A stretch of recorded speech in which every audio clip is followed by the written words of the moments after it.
Today you see a super cute knit cardigan that is easy to sew, easy to fit, and best of all, it's a free pattern. So why wouldn't you not want to take a deeper look? Hi sewing friends, my name is Karina from liftingpinsandneedles.com. Welcome to this channel that is all about sewing, limitless sewing, and I have a super cute pattern for you. I've been planning to sew this one since the end of last year when I became aware of its existence, because before I didn't really know. It's a free pattern, so what's not to love about that? And I think it's a really good quality pattern that's worth sewing. This is a good one. This is from Seamwork.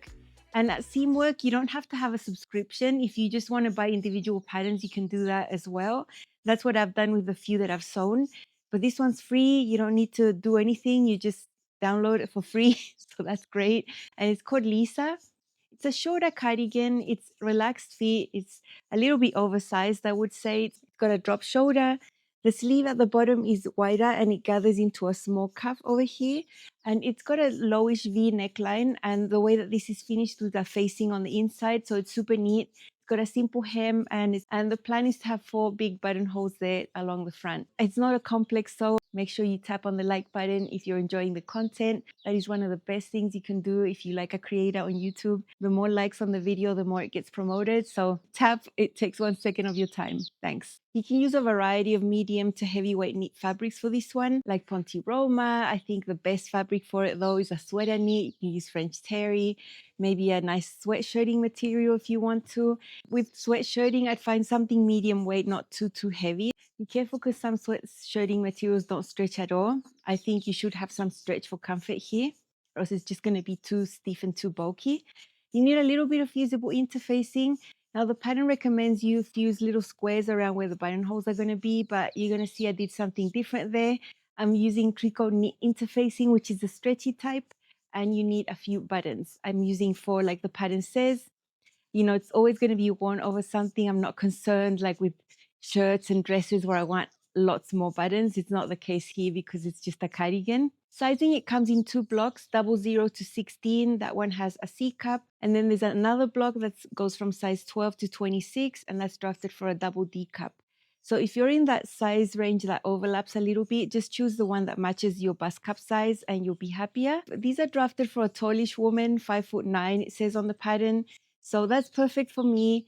Don't be worried about this one though, because of the style. I don't think your height really matters here. Maybe you could shorten the sleeve a little if you're shorter, but I would say maximum an inch or an inch and a half if you're like 5'2" maybe, because it's supposed to blouse over and be a little longer. The cuff is always going to keep it at your wrist anyway. The finished length, if you measure here from the back down, is between 24 and 27 inches, depending on the size. So I would say it would probably hit the high hip for a lot of people, but if you're shorter, it would probably end up longer. No worries, because there's a shorten and lengthen line above the hemline where you can add length if you want it to be longer. Now it's quite oversized. Looking at my measurements, I plotted them down there on the chart. I'm a size 14 at Seamwork, but I decided to go down to a size 12. Even though I went down to a size 12, I'm still having 8 inches of ease around the bust, about 17 inches around the waist. So it is a roomy fit. If you don't like oversized, I suggest you sew a size down, just 1 size. I wouldn't size down 2 sizes. I think the way it turned out is perfect for the style and how I want to wear it. I'm no way looking for a fitted cardigan. That is not a thing, at least for me. So I'm really happy I went down 1 size. I didn't make any length adjustments. I left it just as it was because I like the high hip length. So I'm very happy with that. Now I am going to show you a fair bit of the sewing, almost all of it practically. You're going to see I'm adding a lot more interfacing here around the button placket area. I wanted that area super stable. I've made a whole video about buttonholes, and sometimes you can find yourself having some issues when you're trying to sew buttonholes into knit fabrics, sweatshirtings, or other fabrics. So I like to interface quite a bit more than the pattern says. I will explain it all and I'll show you the general construction. I would say it's a pretty easy sew. The facing, it's all super easy to manage if you just take your time and do it neatly. So let's see how to put the Lisa cardigan together, at least the way I'm doing it.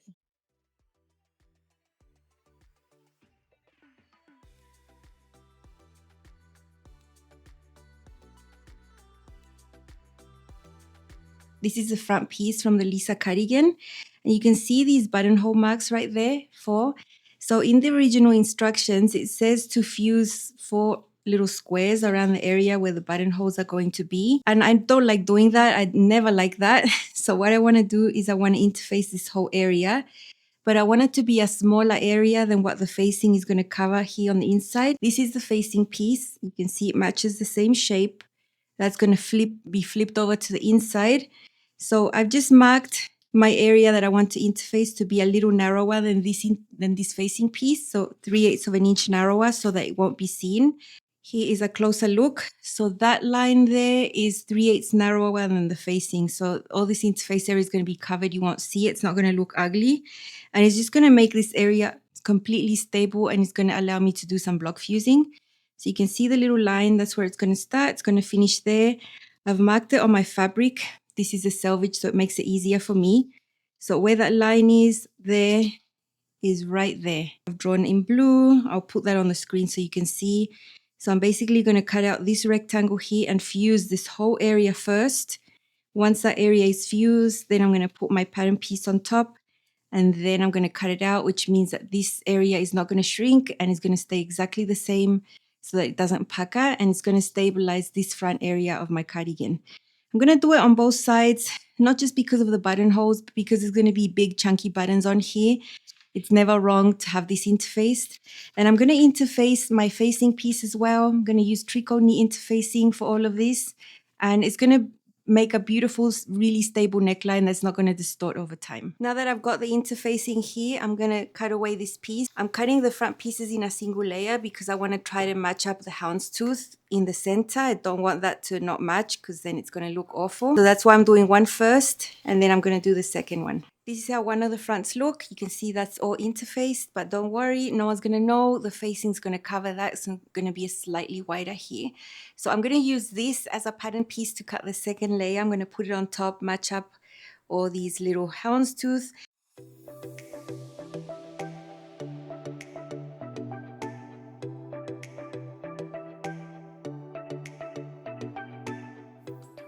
Here are some of the pattern pieces for the Lisa cardigan. You can see it's not many. Here is the front. This is the center area that I interfaced to make it more stable for the buttonholes. Back is cut on the fold. You can see the long shoulder area. It's a drop shoulder style right there. The facing for the back area already interfaced. The facing for the front already interfaced. I did block fuse these so that they don't lose their shape. If I were to put this right on top here, they would be exactly the same, which is the idea of block fusing. So that's that. And then we have a sleeve. You'll see that the sleeve has a really shallow cap. It's not much of a raised cap compared to a regular armhole because of this shape right there. There is a sleeve. You can see it's quite shallow. There is a slight curve up there. It's not a rectangle, but compared to the typical sleeve where this is much higher, you can see the difference there. It matches the drop shoulder style. This is the cuff there. This is wider. It's going to be gathered into the cuff right there. I don't want these shoulders to sag over time. It is quite a long seam. There's going to be the weight of the sleeve here, and sweater knits are notorious for not having amazing recovery. So we're stabilizing this. I'm using fusible stay tape. You can use a little ribbon. You can use clear elastic when you sew the seam. There's so many ways to do it. This is the way I'm finding it easy right now, and then your shoulders are not going to stretch. I'm sewing these shoulder seams, and I have my back shoulder on top because it's the most stable one that has the stay tape on it, and have the front shoulder on the bottom, which is one that can stretch out.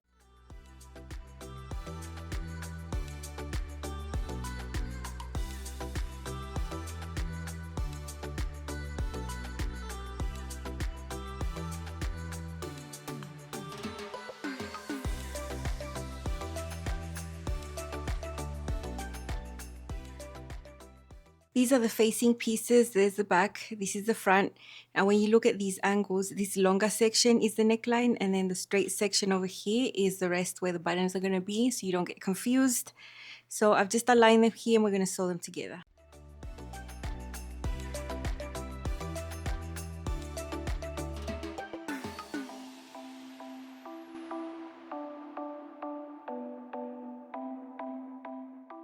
Here's the facing pinned onto the neckline. This is the back area that's going down the front, and then that's the center where the buttons are going to be. I'm going to be sewing this with a sewing machine. It's just easier for me to control. I don't like sewing facings with serges. I think you can sew it on the sewing machine for sure. The seam allowance in the pattern is 3/8.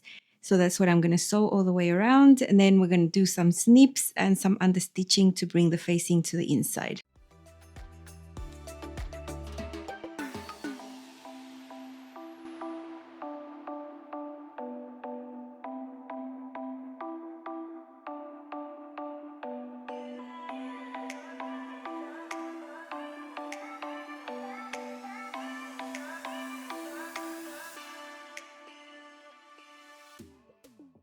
I'm just going to snip around the back section because that's the curved one. This straight area, you don't need to do that.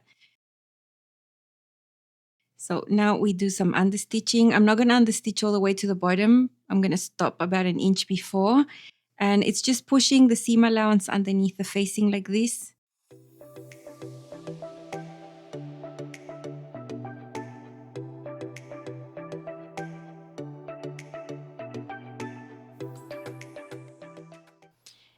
I've got a pin here where there's a little angle and I'm not going to understitch through there. So I'm going to stop a little before that and then start again. So it's several sections.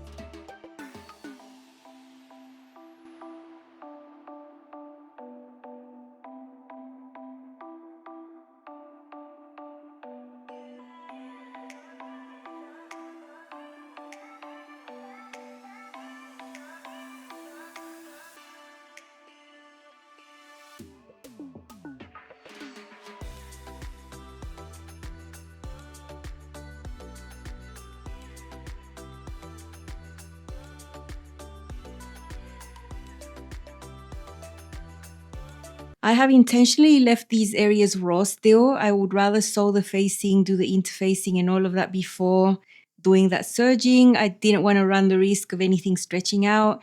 I think you just have to be more careful with knit facings and with woven ones. So that's why this is still not serged. I'm going to do that once everything is sewn on.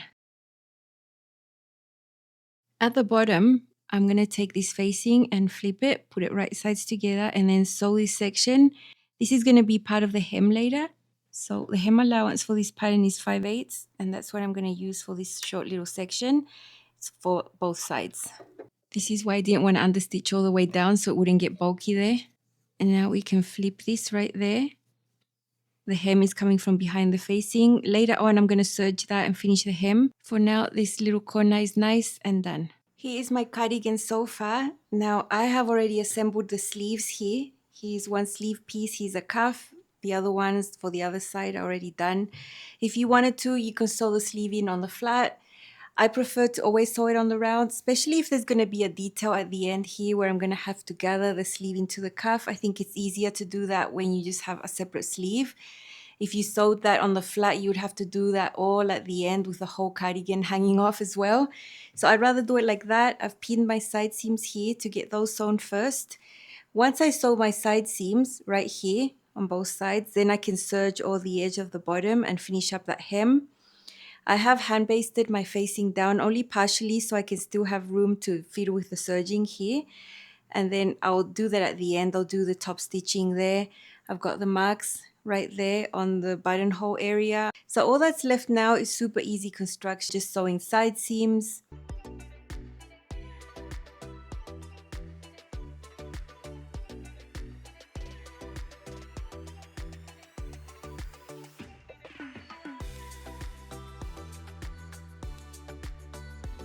This is the bottom of the sleeve piece. It's quite wide. I've done 2 rows of a long stitch length so I can gather.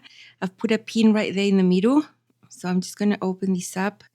Get my cuff. I've already sewn the cuff, sewn the long end and then folded it wrong sides together. And I have the middle right there as well with that pin.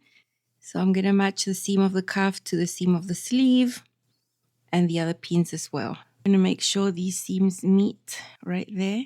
And then match up these other 2 pins. And then we just need to gather everything. It's quite fiddly. It's a small little section.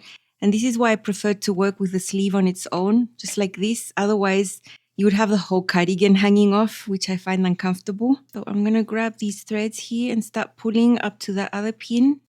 When everything's gathered and pinned, I'm going to turn this to the other side. I'm going to turn the sleeve right sides out because this is so small here. It's going to be easier to sew that way, you'll see. This is fiddly, but it's going to look cute. Anything that takes a little bit of an effort, I think is worth it. So let's just turn this to the other side. It's gonna look like this. And this is how we're gonna sew it. This one, I'm gonna sew it with the sewing machine and with the serger, just because the gathers are there and it's just fiddly. I think it'll be harder for me to manage just on the serger. So I'm gonna serge it in the exact same way. I'm gonna take it like that and pass it through the serger. But look how cute this is gonna look. So pretty. Once I've got these done, then I'm just gonna sew the sleeve in on the round of the armhole. Super easy. I already sewn on the sleeves, and now the last steps are to top stitch this facing. I have hand basted it down. I actually did this while I was pressing it flat on the ironing board, so it was really easy and it's not going to twist. It's going to be super neat. And my guide here is the inner edge of the serged area.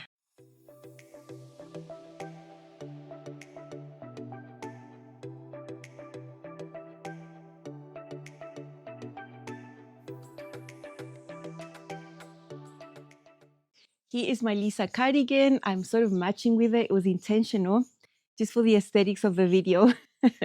I took my time to cut the front layer, in a single layer, because I wanted these houndstooths to match, and I've achieved that. I didn't want them to be, not at the same level. So that took an extra bit to do. Everything inside here's interface is super stable. I did my best to match the houndstooths on the sides as well, so that they're at the same level. So yeah, just little extra things that you want to think about when you have prints like this. I looked all over my stash of sweater knit, trying to make my life a little easier, and just choosing something that didn't need any matching or anything. I could not get my eyes away from this. I've had this for quite a while. It's not the traditional houndstooth because most of them are black and white or black and gray or whatever, but black and purple. Count me in, because I love this color. It's one of my best colors. So I really love it. There are the 4 buttonholes with the 4 big buttons. I used metal buttons there. Sleeves were easy to sew. You saw that I did them separately. I did not sew them on the flat, although in essence you could. The reasons why I don't sew sleeves on the flat is because they come up to this area. It's really sensitive, and I find the bulk that you get from the sleeving on the flat uncomfortable. But that's not the case here, because this is loose and it's like down there. The reason I did it on the round was because I thought this was going to be easier to manage. This was super fiddly, but it's super cute, so it's totally worth the time it took to do. So on the inside, it looks super neat, as you can see right there. Very nice. I love doing it.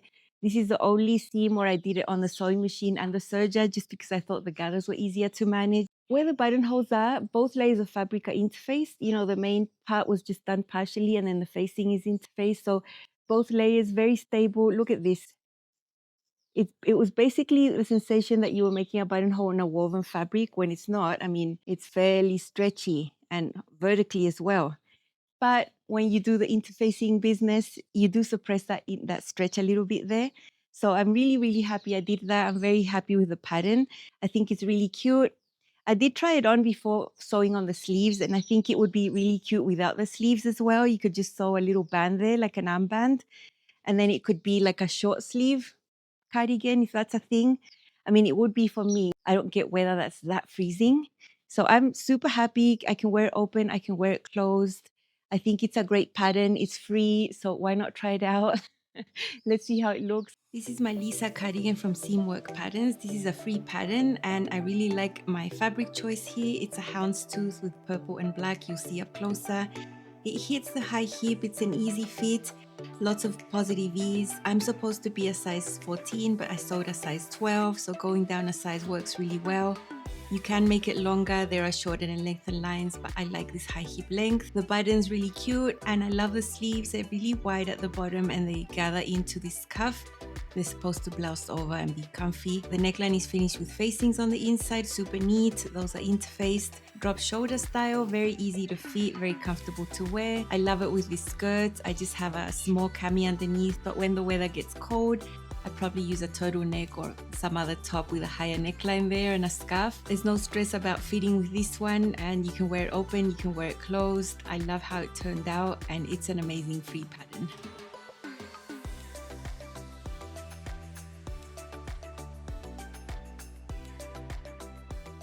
Because the Lisa cardigan is a looser fit and it's not that short, I think it goes well with fitted pants. These are neat pants, straight legs. I wouldn't wear this with skinny type of pant. So I think this is a good fit, really, really comfortable. This would be a great travel outfit. I would be so comfortable. And I think the print here is everything. It's such a cute cardigan and it looks great. It looks great closed or open. I'm really happy I found this pattern and that I took the time to sew it nice and carefully. It turned out amazing. Love that low V neckline there.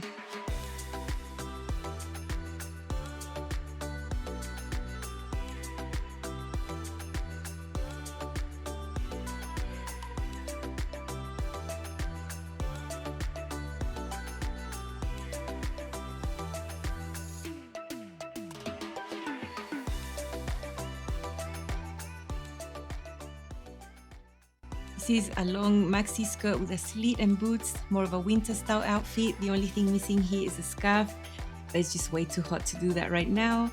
I think this is nice, not too dressed up, not too dressed down, just in the middle, just the way I like to wear my things. Here you can see how stable this buttonhole area is because it's all interfaced, barely stretches and it's nice and stable. It was really, really easy to sew those buttonholes on and to sew the buttons like that. I would not have skipped the extra interfacing that I did and I'm really happy with the result. Love this make. I know I'm gonna wear it a lot when the weather cools down.